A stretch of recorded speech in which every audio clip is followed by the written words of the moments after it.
Здравейте, уважаеми зрители, с новинарската емисия по новинарската емисия на новинарската емисия.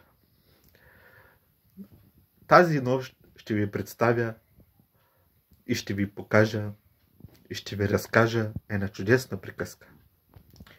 Вървяли двама из гората, оня си забравил торбата.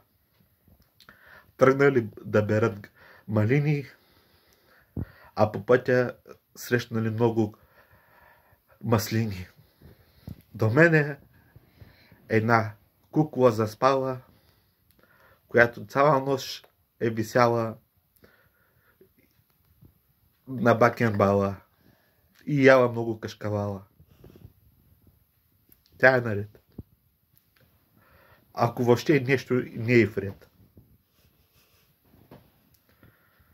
Ела с главница. Римите за тебе. Айде. Продължи новините. Аз съм тук само за забава. Като ти шибна два шамара, ще ти покажа голяма попара. И най-важното, как се яде попара. Една попара във врата му. Гледам аз часовника зелен и си мисля какъв слънчев ден.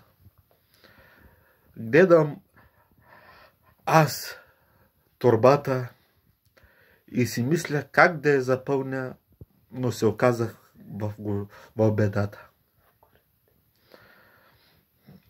И после се оказах в гората. Взимам аз един банан, а той се оказа по-голям. Взимам паля аз една тортинетка, а отсреща ми се появи една брунетка. Вика ми: добър ден, госпожице, екстаз, а тя ми плесна два шамара и ме прати право в нас.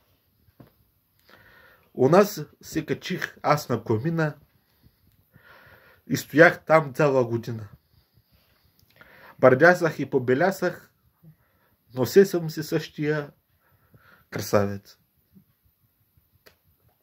Така, взимам аз чайника да варя две яйца, а те се оказат по-големи от моята глава. До мен момичето седи и не се смее, защото си хвати зъбите като ония полилея. Пускам аз на телевизора картина и гледам две краставици и два молива. Викам си, няма смисъл в тези шеги, като на мен постоянно ми се седи. Виждате как се мени пейзажът около нас и да ви кажа, по-добре си стойте у вас.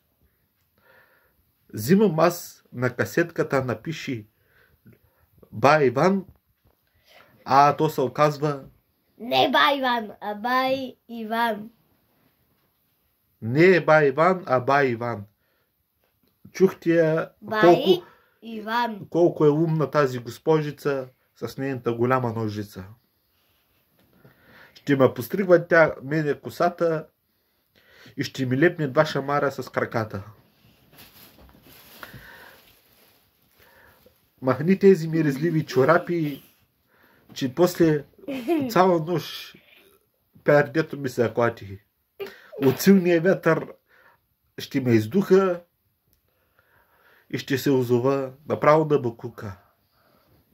Вътре робя аз в кофата да намеря нещо за ядене, а тя ми прави зайче на живото предаване. Не вижда ли тя или аз, че двамата не сме в час? Стига мадруса, че дядо Колю изтърва автобуса. Дядо Колю, не дей така, че ще ми изпада моята глава. Мозъкът ще спадне. Значи, може да се обаждаш, ама си мълчиш. Стига де е. Чакай, ти се забравих с мисълта. че ще ям два шамара с червен пипер и накрая то се оказа зелено. Виждам аз един кашон и се качвам на моя вихрогон. Коньо вихрогоньо. Ще правя аз тази година домашна лютеница, че ми се вкисна вече тази мишница. Помириши и се задуши. Здравейте на живото предаване. Тръгнал за Йобайо към гората и си забравил торбата. Лепнали му 20 моркова за наказание, а той се намери своето оправдание. Тръгнала кума Лиса и си забравила чии са. Тръгнала Лейди Гага с полата, а тя се оказала на заплата. Не е важно какъв си, що си, само не прави глупави въпроси. Остави ми моя пръст, че ще те накарам и ще те закарам на баира да копаеш цяла нощ моята градина. Внимавай с този ток, че удра по-жестоко от шамарите ми с Боб. Като споменах аз за Боб, вчера ядах Боб с наденица и влязох веднага вътре в кладеница. Имаше страхотна миризма, но не бяха от моите крака. За съжаление.